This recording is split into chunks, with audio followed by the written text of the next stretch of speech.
કરોડોની સંપત્તિ વચ્ચે જીવતા લોકો જ્યારે એક ક્ષણમાં બધું જ ગુમાવી બેસે ત્યારે રસ્તા પર કચરો વીણતો એક છોકરો તેમનો તારણહાર બની શકે? શહેરની સૌથી મોટી હોસ્પિટલના લાઈફ સપોર્ટ સિસ્ટમમાં એક એવો વાયરસ ઘૂસી ગયો હતો જે દર મિનિટે એક નિર્દોષનો જીવ લઈ શકે તેમ હતો. ડોક્ટરો લાચાર હતા, એન્જિનિયરો હારી ગયા હતા, પણ ત્યારે જ એક મેલાઘેલા કપડાં પહેરેલો છોકરો હોસ્પિટલના એર કન્ડિશનરના મશીન પાસે જઈને ઊભો રહ્યો અને બોલ્યો, સાહેબ, આ મશીન રડી રહ્યું છે.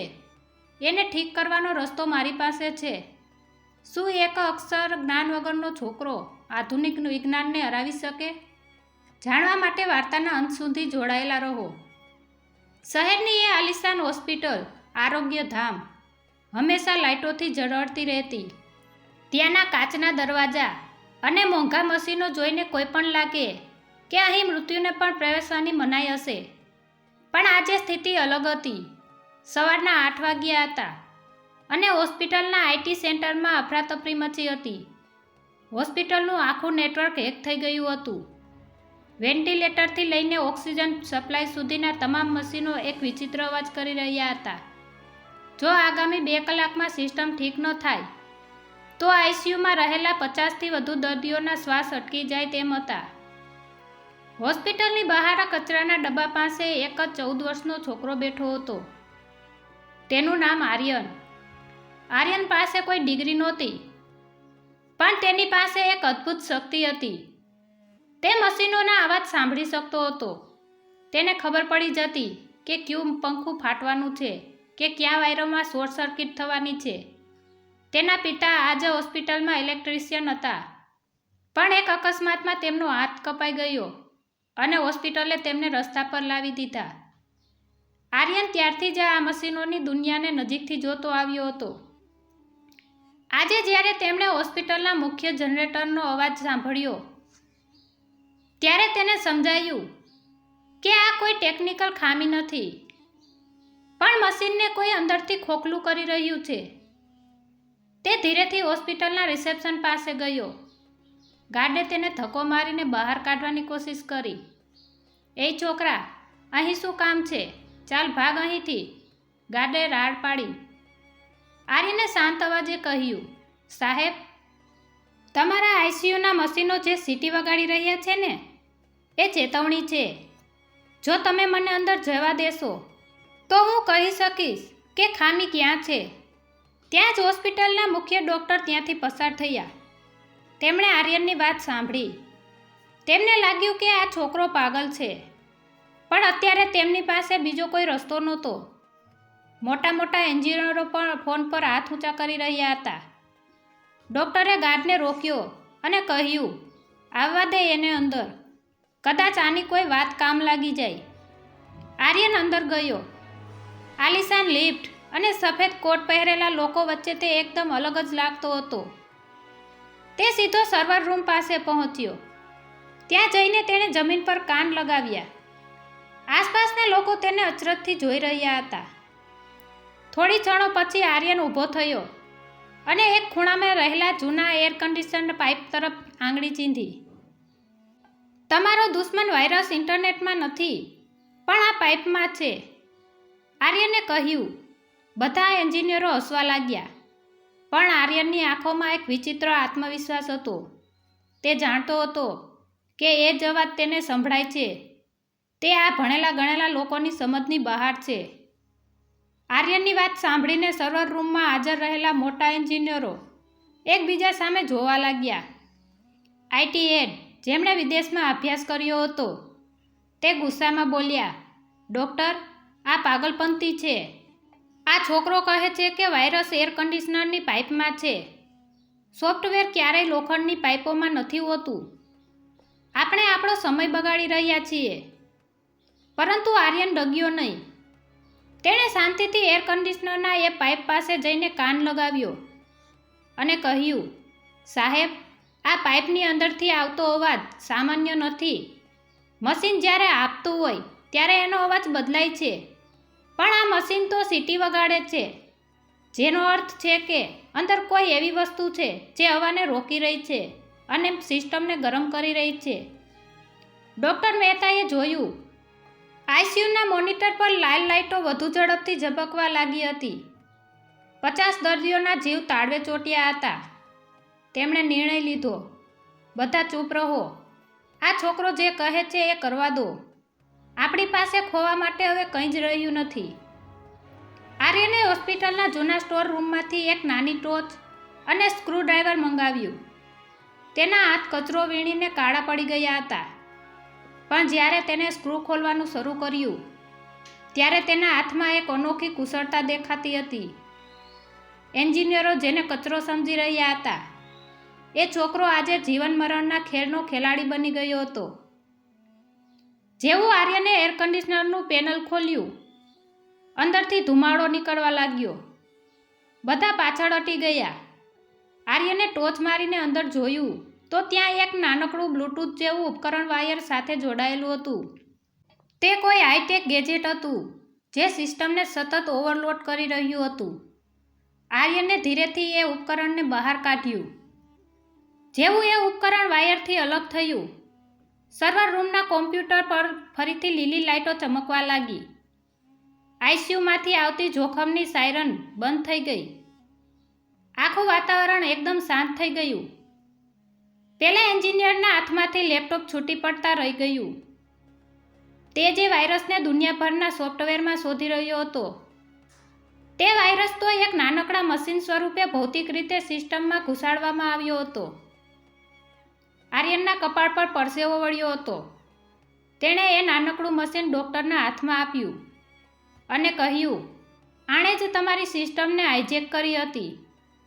આ કોઈ બહારના માણસનું કામ નથી.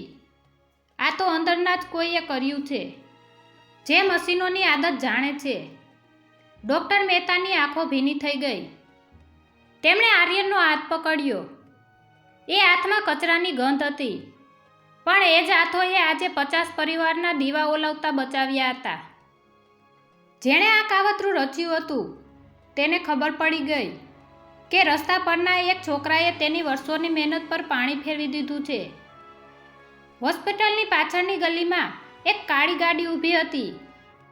આર્યન જ્યારે બહાર નીકળ્યો ત્યારે તેને અહેસાસ નહોતો કે હવે તેની લડાઈ માત્ર મશીનો સાથે નહીં, પણ એક એવા લોકો સાથે છે જેઓ લોહીના બદલામાં પૈસા કમાય છે. હોસ્પિટલની અંદર જ્યારે જીતનો ઉત્સવ મનાવાઈ રહ્યો હતો ત્યારે આર્યન ચૂપચાપ બહાર નીકળી ગયો. તેને કોઈ માન સન્માન કે ઇનામની ભૂખ નહોતી. તેના માટે તો બસ એટલું જ કાફી હતું કે આજે મશીનોનો પેલો દર્દભર્યો અવાજ શાંત થઈ ગયો હતો. પણ જેવી તે હોસ્પિટલની પાછળની અંધારી ગલીમાં પહોંચ્યો, તેનું નસીબ ફરી પલટાયું. એક કાળી ગાડી તેની પાસે આવીને ઊભી રહી. તેમાંથી 2 માણસો ઉતર્યા અને આર્યનને જબરદસ્તી ગાડીમાં ખેંચી ગયા. આર્યન કંઈ બોલે એ પહેલાં જ તેના મોઢા પર રૂમાલ દબાવી દેવામાં આવ્યો. જ્યારે તેની આંખ ખુલી ત્યારે તે એક જૂના ગોડાઉનમાં હતો.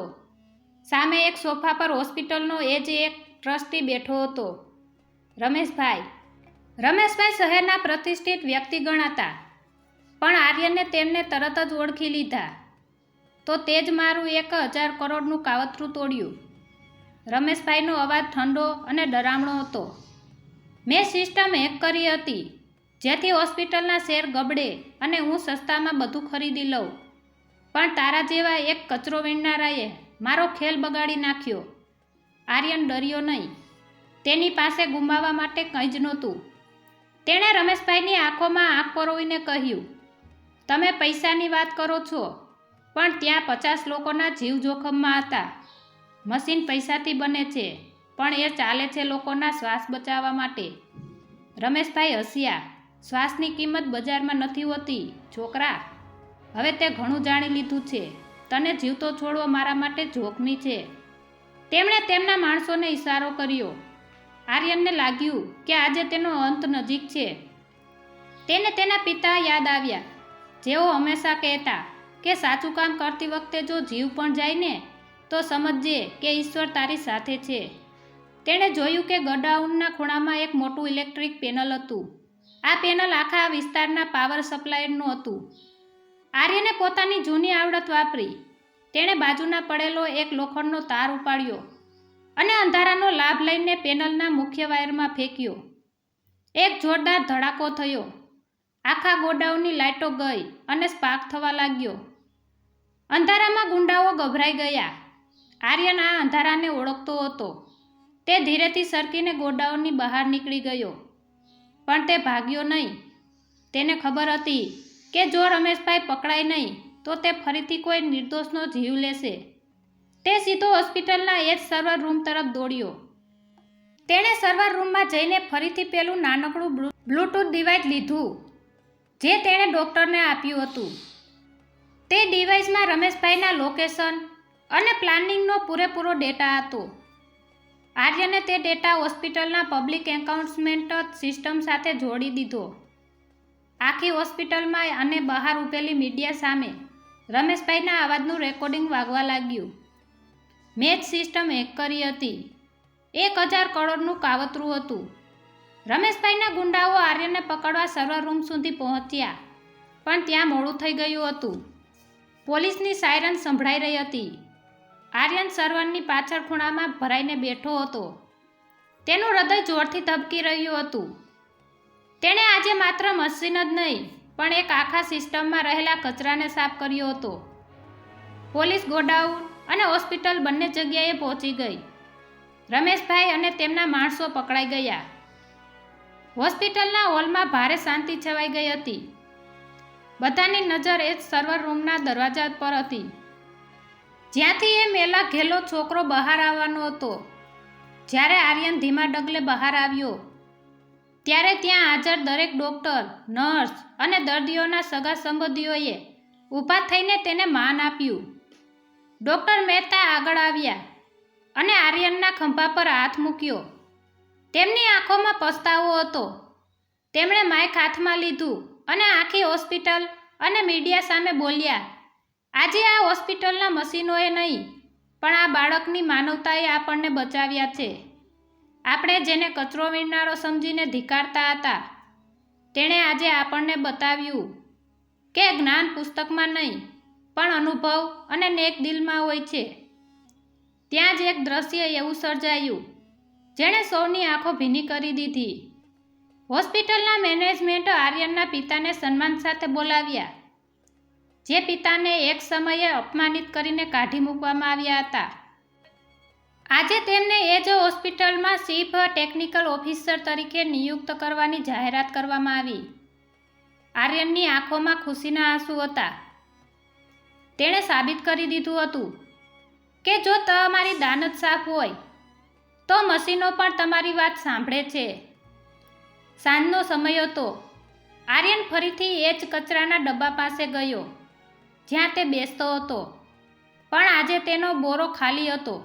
ડૉક્ટર મહેતા તેની પાસે આવ્યા અને પૂછ્યું, આર્યન, તારે જે જોઈએ તે માંગ. તે આજે અબજોની મિલકત અને સેંકડો જીવ બચાવ્યા છે. આર્યને બહુ જ સરળતાથી જવાબ આપ્યો, સાહેબ, મારે કંઈ નથી જોતું. બસ આ હોસ્પિટલના દરવાજા મારા જેવા ગરીબ બાળકો માટે ક્યારેય બંધ ન કરતા. જેની પાસે પૈસા નથી એને પણ જીવવાનો એટલો જ હક છે જેટલો પેલા 1000 કરોડવાળાને હતો. ડૉક્ટર મહેતા આર્યનની આ વાત સાંભળીને સ્તબ્ધ થઈ ગયા. એક નાનકડો છોકરો જેણે ક્યારેય નિશાળનું પગથિયું નહોતું ચડ્યું, તે જીવનનો સૌથી મોટો પાઠ ભણાવી ગયો હતો. માણસની ઓળખ તેના કપડાં કે તેની ડિગ્રીથી નહીં પણ તેના કામ અને તેના હૃદયની શુદ્ધતાથી થાય છે. સાચું જ્ઞાન તે જ છે જે મુસીબતના સમયે કોઈનો જીવ બચાવવા કામ આવે. મિત્રો, જો આ કચરો વીણતા આર્યનની હૃદયસ્પર્શી વાર્તાએ તમારા દિલને સ્પર્શ કર્યો હોય તો આ વિડીયોને લાઈક જરૂર કરજો. સમાજમાં રહેલા આવા અદ્રશ્ય હીરા માટે એક કોમેન્ટ ચોક્કસ લખજો અને આવી જ પ્રેરણાદાયી વાર્તો જોવા માટે અમારી ચેનલને સબસ્ક્રાઈબ કરવાનું ભૂલતા નહીં. યાદ રાખો, તમારો એક શેર કોઈની જિંદગી પ્રત્યેનો દૃષ્ટિકોણ બદલી શકે છે.